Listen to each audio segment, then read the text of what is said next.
Have you ever felt stuck in your growth journey, wondering how to build resilience in the face of challenges? Or maybe you're looking to shift your mindset and unlock your full potential. Well, if you said yes, then you are in the right place. Welcome to the Stretch Zone. I'm Hannah. And I am Feds. And here we explore self-development, nurture resilience, and embrace the mindset shifts that help you grow beyond your limits. Hello and welcome back to our podcast today. Hi, Feds. I'm so excited about seeing you today. Haven't seen you in a couple of weeks. I know. It's been a bit weird. Like, I feel like we've seen each other so much that it's like, where is she? Oh, we took a little mini break. You took a little summer holiday, which was well-deserved in your own country. How was that? Yes. It was a little bit strange, but exciting. I love Tuscany. Very nice, very dog friendly. We'll definitely go back. People are amazing. Food was great. It just feels like a little bit weird going on holiday in my own country because normally I don't do it. But it's definitely going to happen again. And now you say that, that's so interesting. And it's actually something that I love about the fact that my husband is not from my country. So I think now, because he's not from England, every time we've gone back for visits, I have then gone on holiday in my own country and probably seen more of England since being with him than I did as a kid and growing up. And that's something that's actually quite lovely, to see your country through someone else's external sort of eyes. Can actually be really rewarding. I've found it somewhat rewarding because I'm lucky that he does embrace England and loves it. So nice. Loves all the history, obviously. And so I get to appreciate it in that different way. Yeah, we always used to go on holiday to Europe as it was on our doorstep, and we have family overseas. Mm-hmm. Yeah, so it's quite nice that. I feel like I often had the idea, especially when I was younger, that what is the point? Like I would never go like on holiday. Like I have all the time in the world. Why would I go? Why would I stay in Italy when I can go to so many different places? So I feel like I had this belief that just because I was from the place, like I had all the time in the world. So let's be adventurous. Let's go to Thailand. Let's go to Kenya. Yeah. Isn't that fascinating? And that is exactly what we're talking about today. You just snuck that in beautifully, may I say. So we're talking about limiting beliefs and how these limiting beliefs can hold us back. So as you just mentioned, you know, for years and years and years, you didn't really go and explore your own country, but over time, you've started to see it through different eyes. And so we're talking about those little sneaky voices that are inside our head. It's like a little whisper in the background. And for that case, that little whisper was, I've got all the time in the world to see my own country. There's so much more to see. Or maybe it's just going on holiday in my own country is boring, you know. Things that everyone can kind of relate to, I think, is those little naughty voices, such as you're not smart enough, or I'm going to use it in first person. I'm not smart enough. I'm always late. I'm not as you know, funny as Joe Blogs. And we've all got them. We've all got these little cheeky voices that sit on our shoulders, and they're sort of tapping at us to not push ourselves and to put ourselves out there. And they're incredibly draining on energy. And if you really think about, you know, if you were to sit and listen to those voices, you're then having to actually run an uphill battle to achieve what it is that you might really want to achieve. So what is actually a limiting belief? It's a deep held assumption, okay, about usually what we can't do in life, or we can't be something or we can't achieve something. It is definitely a negative, a limiting belief. And most of these limiting beliefs come from early life, unfortunately. Mm-hmm. And it could be something that happened at school, it could be within your own culture, it could be your great aunt who said something to you, Aunt Betty, and that's just stuck with you over the years. Um, when they've pointed out those scrawny little legs of yours could never get you to, I don't know, do something like being a Yeah. footballer or a weightlifter or whatever it is. And from then on, that seed of doubt just plants itself in and it grows a wonderful forest. And we're going to Yep. our limiting beliefs today because we've all got them. Yeah. And yeah, just a few more examples of what we all go through, or what some of us might go through. It could be something like, "I'm not creative," Mm-hmm. or "I could never start my own business." Mm-hmm. "I am a terrible public speaker." Mm-hmm. Um, "I'm not a people person." Mm-hmm. um, and let's just be really clear here. All of those things that I just said, there might be elements of truth, but usually they are not foolproof. They are not 100% truthful, okay? These statements. And Mm-hmm. we are always talking about growth mindset here and how we can knock down those barriers. And I genuinely believe most of what I've just come out with, we can actually walk through those barriers. Mm-hmm. They become habits of thought. Um, and habits, as we know, can be changed. It's just Mm-hmm. want to put attention to that habit and give it time and nurture it to start to mold it in a different way. Yeah. Absolutely. I think to me, the most important thing to mention about limiting beliefs, because I guess probably there are other people out there like me who are always interested in science backed information. Mm-hmm, mm-hmm, When I first started looking into limiting beliefs, I started following people on Instagram, and some accounts are very reliable. Other accounts, not so much so, in the sense that everything sounds like a lot of fluff. yep. Um, and it was really enlightening for me to actually discover that there is a scientific base to limiting beliefs. So we are not just talking about fairy dust and snake oil here. Like, there is actually a foundation in our brain and an explanation as to why this happens. It's real. It's Mm-hmm, not just again, it's not just fluff, right? And so once I started understanding a little bit more the scientific background, I started understanding that there is, of course, a solution that can be very practical. And I started noticing my own behavior. Because mm-hmm, let's be honest, as you mentioned, we all have these kind of limiting beliefs. I still haven't met anyone who doesn't have them. mm-hmm, The problem is that we don't notice them. mm-hmm, And one thing that we often talk about in coaching is developing self awareness.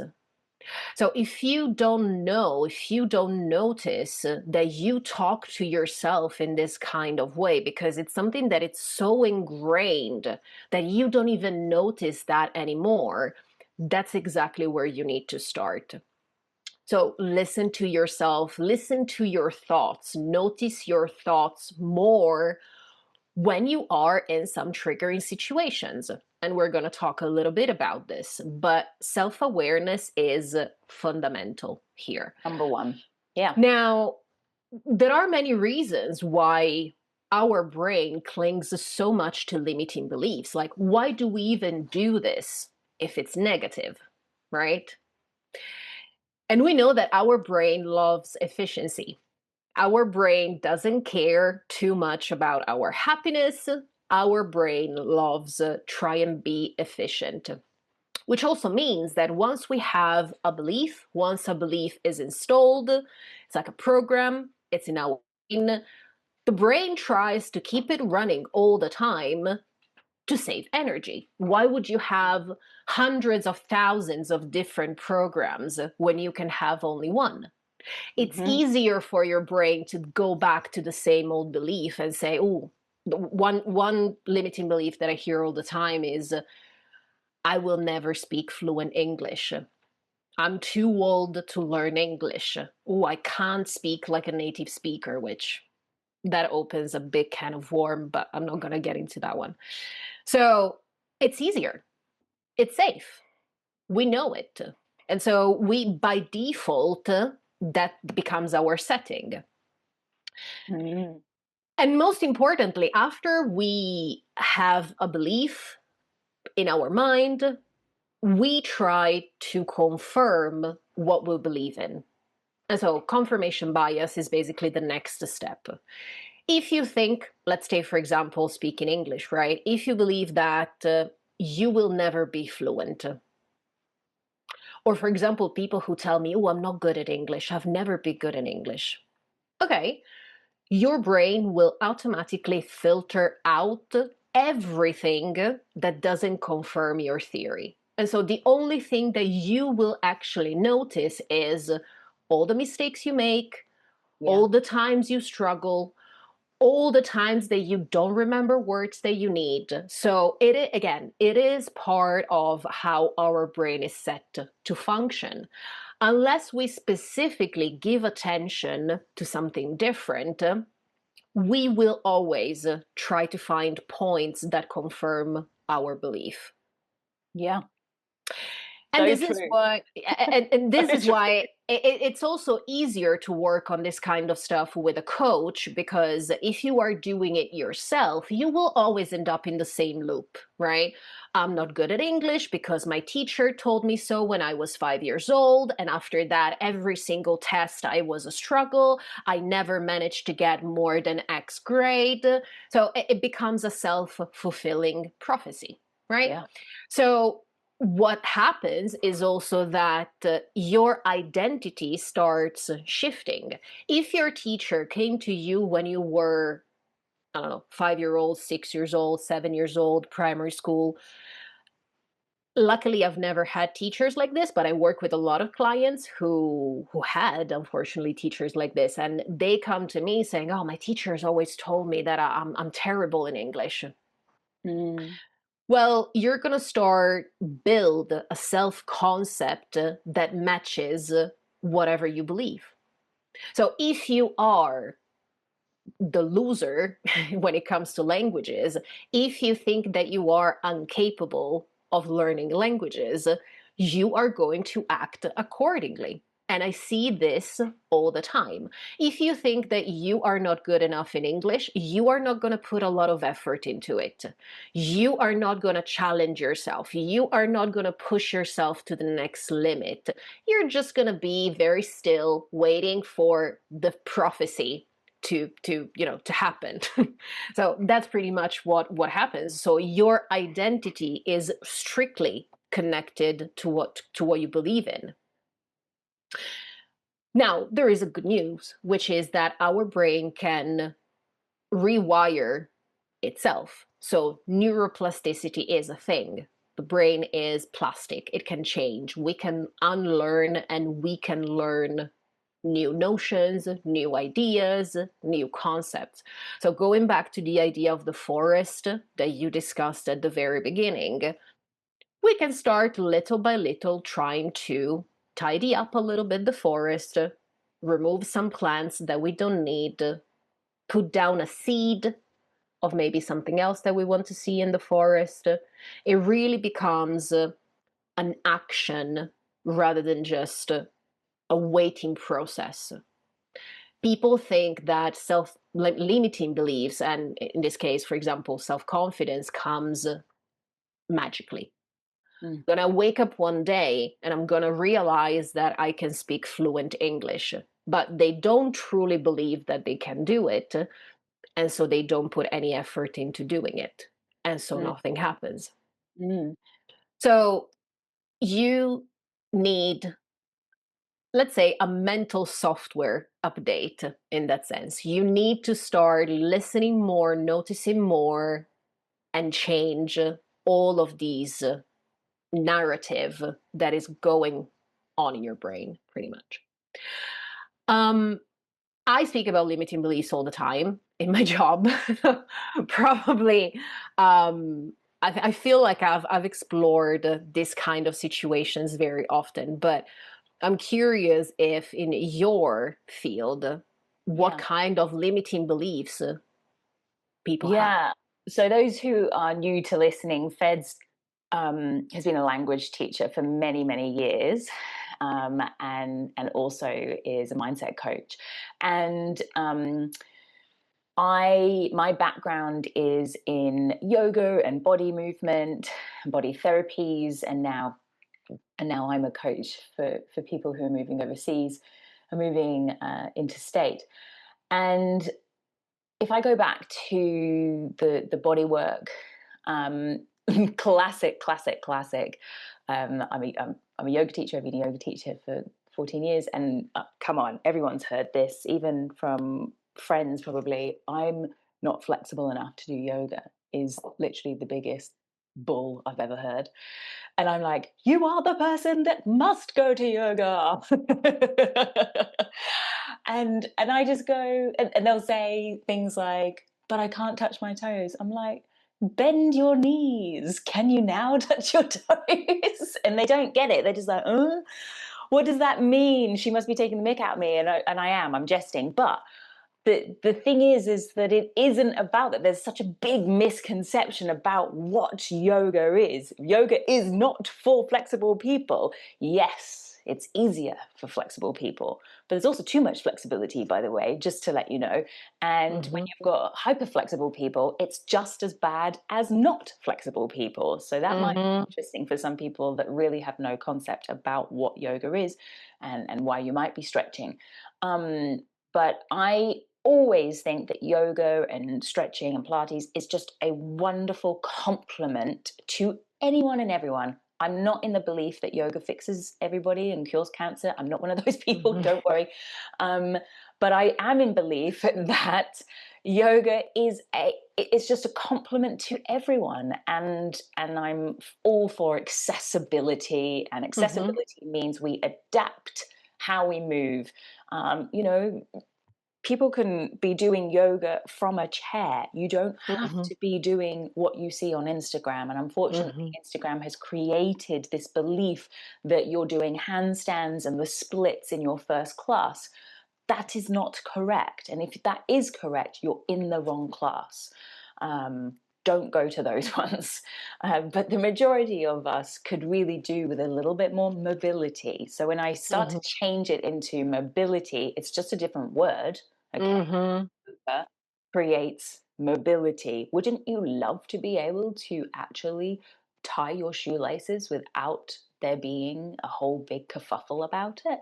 Or be able to reach to put your plate up on the side table without pulling, you know? And everyone's at a different level. Um, Mm-hmm. there's an awful lot of limiting beliefs in terms Mm-hmm. capabilities. I have, who's become one of my dearest friends, one of my students years ago. She was she is a larger lady, and she would happily say, and this is what she would tell people, she'd say, oh my goodness, I was petrified going into my first class.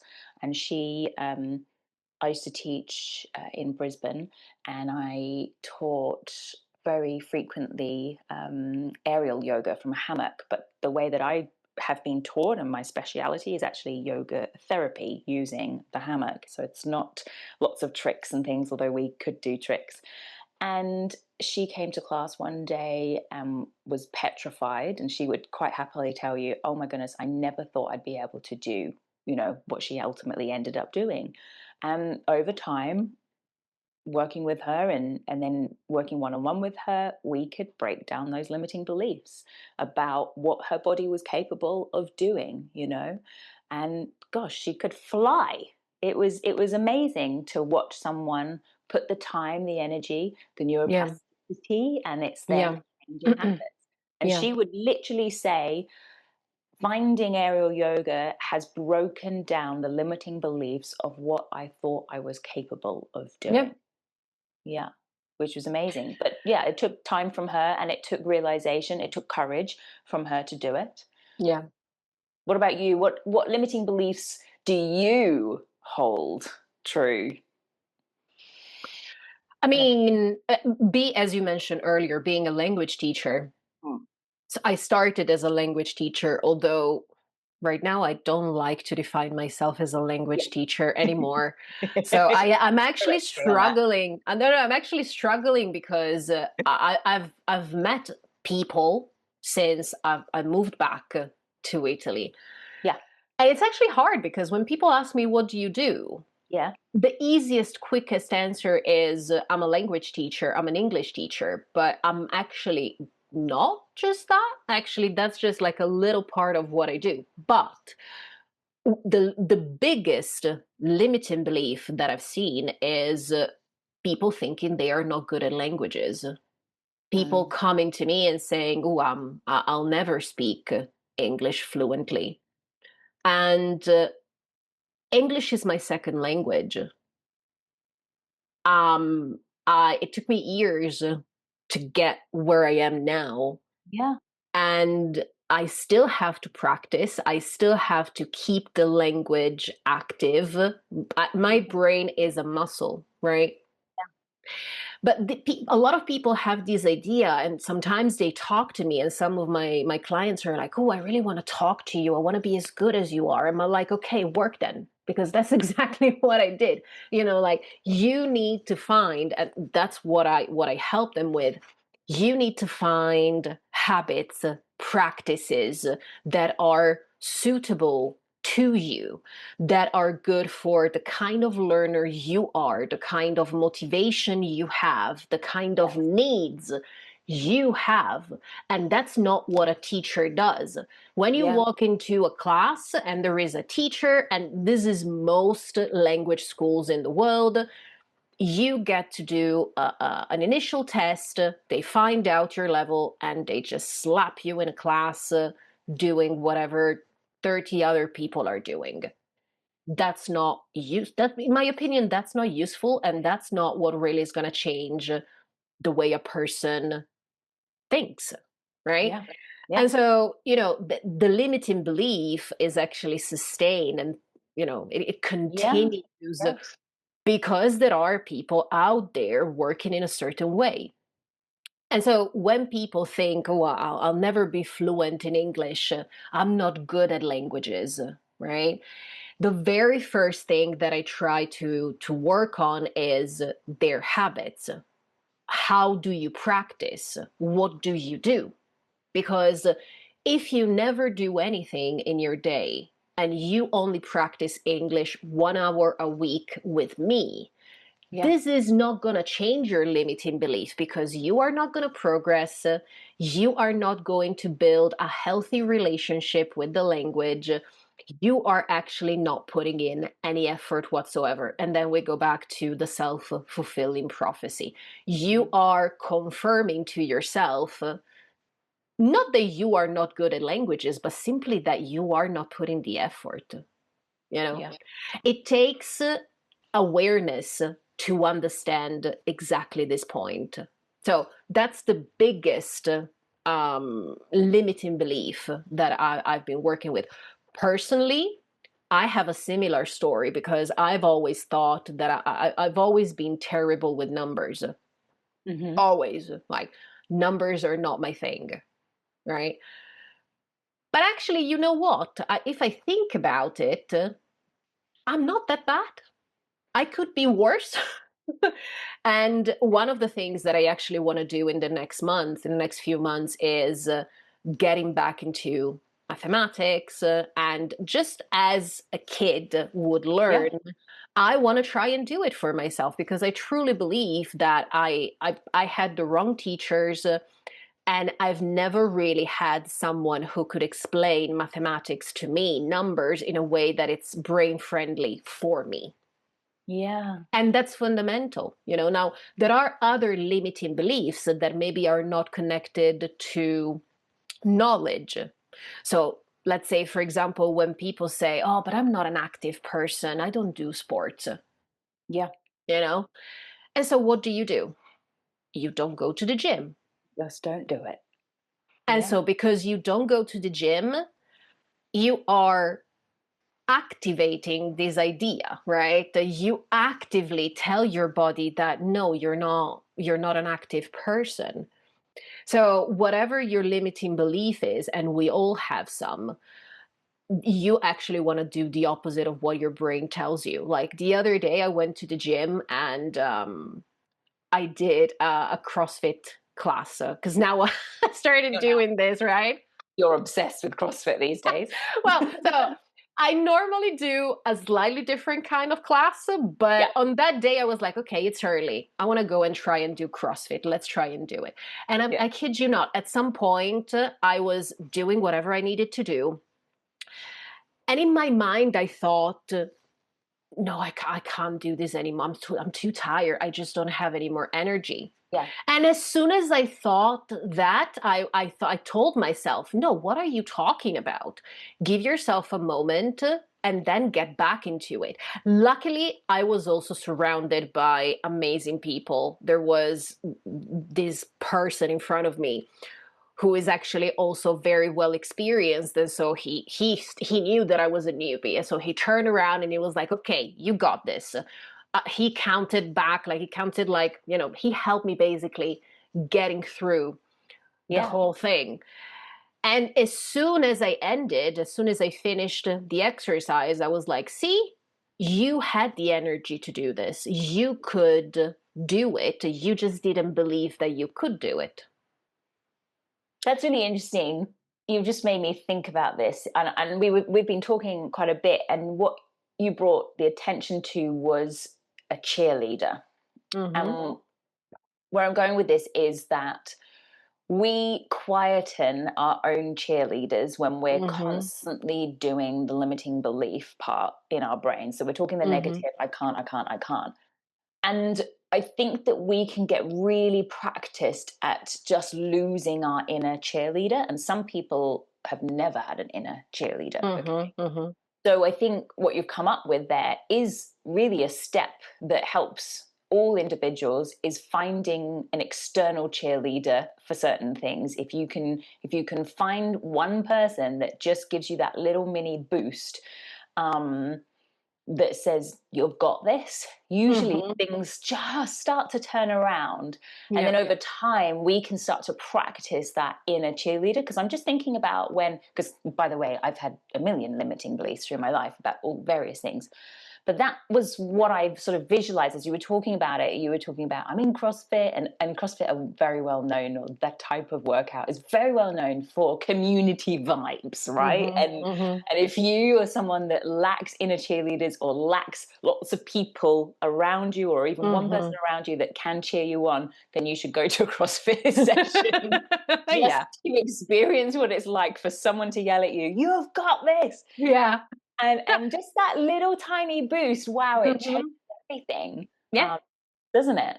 it does. It truly Yeah. does. And it actually started, well, I mean, I do this as a job, so it's actually a little bit easier for me to notice my thoughts. Uh-huh. But having said that, it's easy to get stuck in your brain, and so having someone, which in my case was my classmate, the person in front of me, but or having a coach, for example, when I'm in class with my clients, with my students. And sometimes often they're like, oh, I don't know how to say this. Oh, I don't know how to say that. Oh, I don't remember that word. And I know that they know it. And I give them the time, the space to actually think about it. So I push them. I'm like, you know this.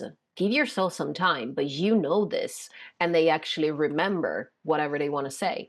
So working with someone who can help you flip the script and start telling yourself a different story, it's Yeah. actually a very good idea, and every time you start noticing all of these things, ask yourself, like, well, who told me this? How did I learn that I am not good at languages?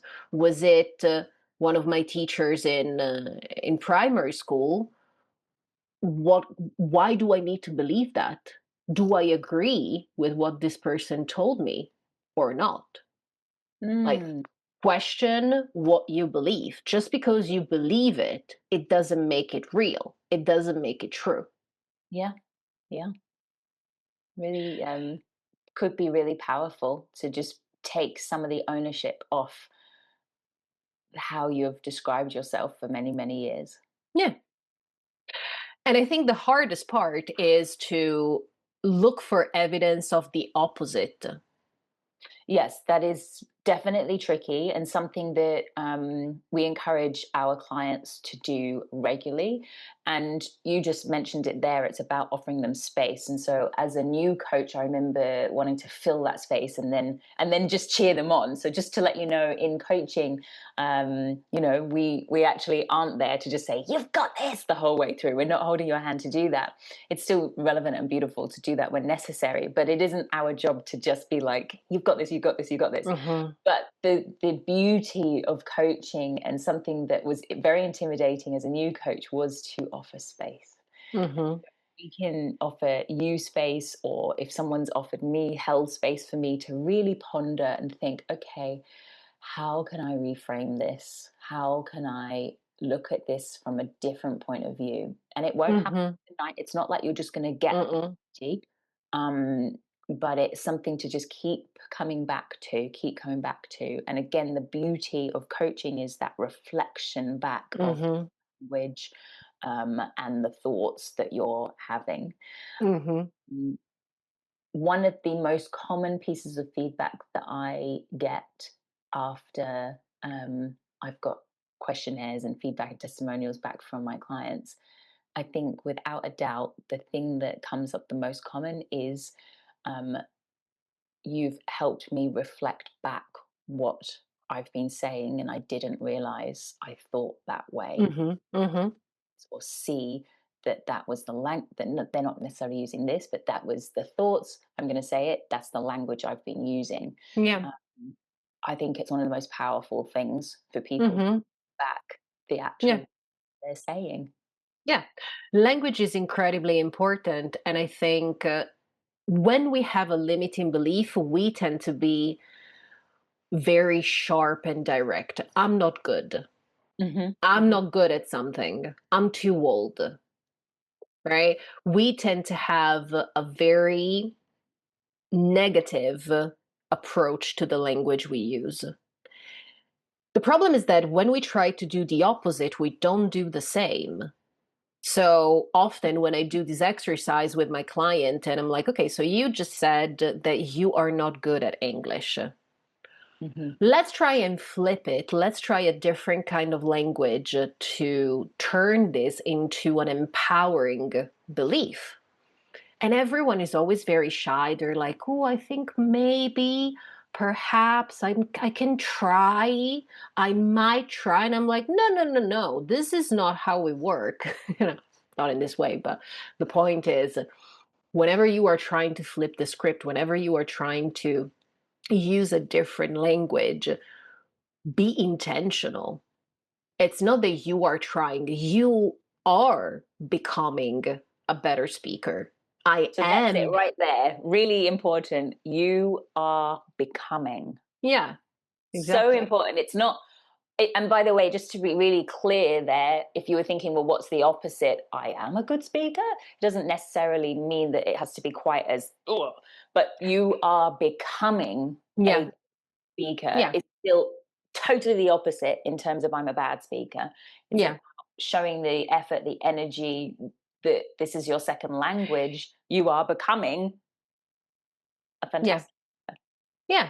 You want to find a language that is believable to you. Of course, if in your life you've thought for 30 years that you are not good at languages, it's not gonna, if you start tomorrow saying, oh, I'm great at languages, it's not gonna change. Like, you're not going to believe that. No, exactly. You're not going to believe that straight Yeah. away. But if you Yeah. start telling yourself, well, I am becoming better at speaking English. Yeah. I'm finding ways to understand English in a way that is good for me. Yeah. I am actively looking for material that I enjoy. I'm enjoying learning English, you are contradicting all the things that you've thought, but it is believable, right? Yes.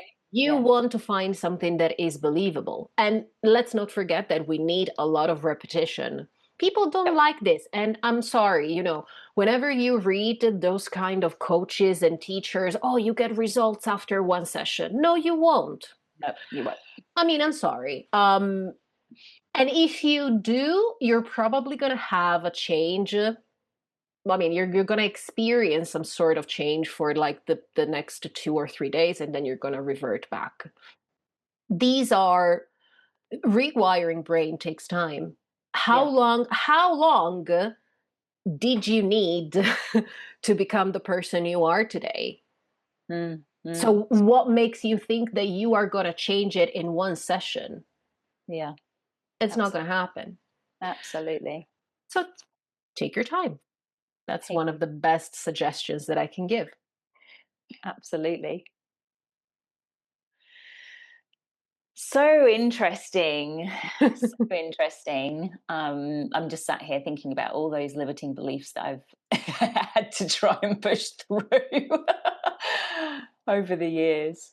What Hmm. stands out is one of the biggest walls you have knocked down, Feds, over the years? My biggest wall of Biggest wall in terms of a limiting belief? studying. I remember when I Okay, yeah. was, I, Snap. That's I, mine. I remember that when I was in high school, I hated high school. I mean, no, I didn't hate high school. I just didn't like the idea of studying because I had to. Mhm. I liked studying some things, but I hated studying some other things. And I remember talking with multiple teachers, and everyone was always like, you're not going to do well at uni if you decide to go. Like it was always like between the line, yeah, she's not a university person, she's not gonna make it, right? And I don't know why. I mean, I know why now, but like back then I didn't know why I took it so personally, and I just kept on thinking, I'm not good at school, I'm not good at going to school, I'm Mhm. not good at studying. Luckily that changed. I got my bachelor, I got my master. I'm actually thinking about doing another master now. So I Yeah, you've actually, definitely done a 180 on study. yeah, I literally, I learned, because now I think about studying not as studying, as learning. I Yeah. hate studying, but I love learning. And if I learn something that I'm interested in with people I admire, with techniques that are brain friendly to me, then it's amazing. And I think everyone should have the opportunity to do so. The system, unfortunately, works against most people because we are not the same, and still the educational system is the same for Yeah. everyone. Yeah. But I'm old enough to be able to pick and choose where I want to study, who I want to study with. Do I want to be on campus? Do I want to be online? Do I want to do this? Do I want to do that? So I can do that. And we can all do this to some extent, you know. And so I feel that changing perspective, and it could be the same for many other things. It could be about sport, it could be about a lot of different limiting beliefs, like your client, the woman you were mentioning earlier, she found a teacher that was suitable for her, that worked in a Yeah. way that supported her. So there's nothing wrong with her. She was just working with the wrong people, probably. So 100%. And she would say exactly that. We just found each other and it exactly, worked. exactly. Absolutely. Exactly. So I feel like that was my biggest limiting belief. And now that I've been studying one way or another nonstop for the last 10 years, pretty much of my Yeah, life. you've got the bug. I actually like learning. So I think your limiting belief seed and forest is now a magical forest. I wouldn't say yes. that I've managed to flip the script exactly like you when it comes to studying. I mean, still, I mean, it's important to say, there are still moments, I had moments while I was studying that I thought, what am I doing? Why am I doing this? Why am I doing this? It's late. It's 3 o'clock in the morning. I'm writing my dissertation. I need to go to work tomorrow. But at the end of the day, it was fun. I would do it again any day. So I think the subtle difference between you and I is I wasn't necessarily told outright you can't do this.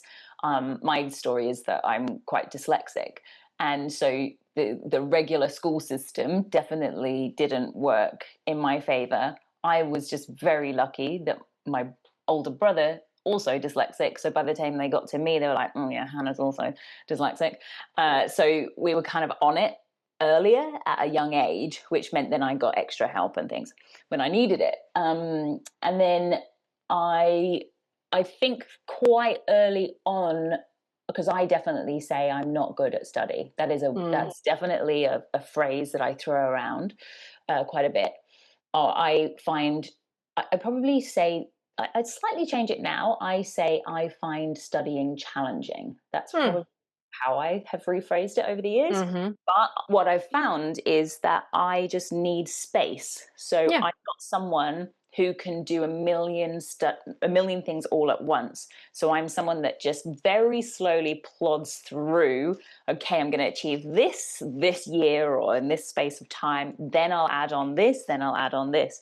Whereas it can feel quite confronting when I see, just for an example, in yoga there's many different levels that you can add on, and some people will literally just clump it all together and they'll do 1,000 hours all in one go, or they'll do 5 teacher trainings in 1 year, and all of a sudden yeah, they've got all this knowledge. And I look at them and I just think, wow, how did you do that? And over the space of 12 years I might have done half the amount of what they've done, but then I've had hands-on experience yeah. in that time. So I guess time has eased some of that sort of feeling of I can't when it comes to hmm studying, and I've hmm taken on more study in recent years again. But I'm like, okay, I'm going to do this year. I'm not going to take on 3 things which I would love to do because I'm interested in it, and I'll add on this at another time. And that Yeah, works. I've figured out how it kind of works well yeah, for me.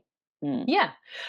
And I think that's one of the most important things, like going back to this, like the difference between what a teacher does and what a coach does is a teacher would not really ask you questions about how do you like to learn? Yeah, sure, What kind of material do sure. you enjoy?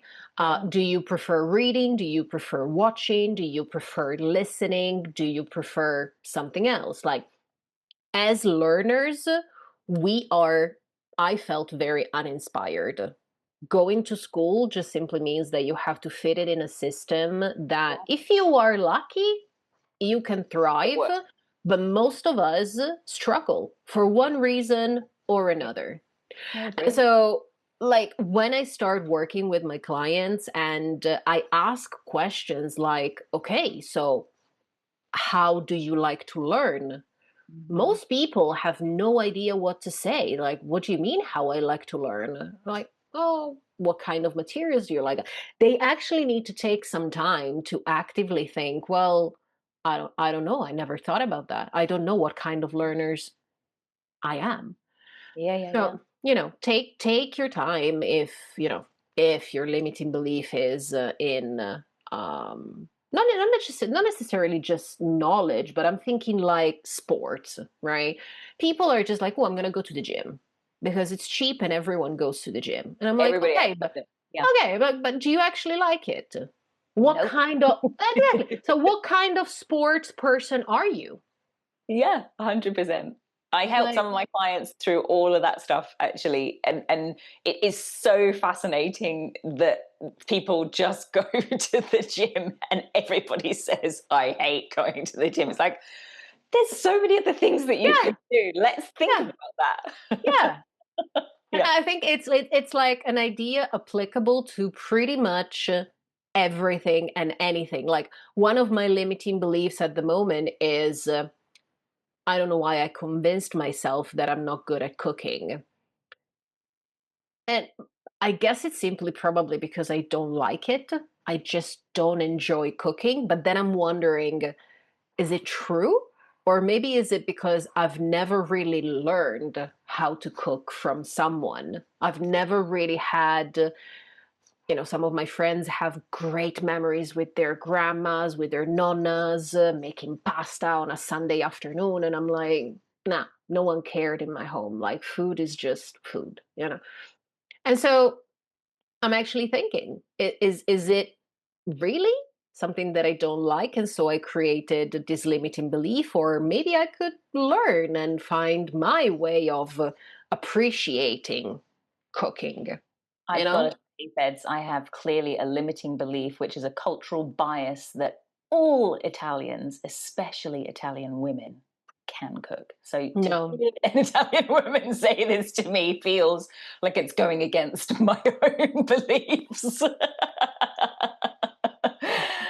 no, no. I mean, I am I'm a bit of a strange Italian in that sense, but no, I can assure you that not every But just Italian. making it real, that it really shows what all of our biases are in the Yeah, yeah, yeah, exactly. world. But yeah, I think, there's so much to say about this, but I'm actually curious to hear what our listeners have to say and what kind of limiting beliefs they are struggling with. Because I think also knowing that we are not alone in our struggle Yeah, can actually help us, um, you know, getting out of the pit we sharing is were caring. once housed in. So yeah. So let us know. You can find us as always on Instagram, on YouTube at the stretch zone _ podcast, as always. Absolutely. And next time we're talking about how we can reframe failure. That's another good one. Yes. We've certainly had to work on that ourselves over the years, and Yeah. something that I have run away from for many, many years, but I'm tackling head on these days. Yeah, I'm looking forward to that one. I'm curious to learn more Into that about it. one. Yeah. A fantastic week. Thanks for chatting as always. Thank you. Wrapping up today's episode, remember, you don't have to face change alone. If you'd like to connect or learn more about working with us individually, reach out to us through our Instagram account at @thestretchzone_podcast, or find our emails in the footnotes to this episode. We're here to support you on your journey, each in your own way. Thanks for tuning in to today's episode of The Stretch Zone. If today's discussion resonated with you, remember to subscribe, leave a review, and share the episode with anyone who might benefit. Until next time, keep stretching beyond your comfort zone.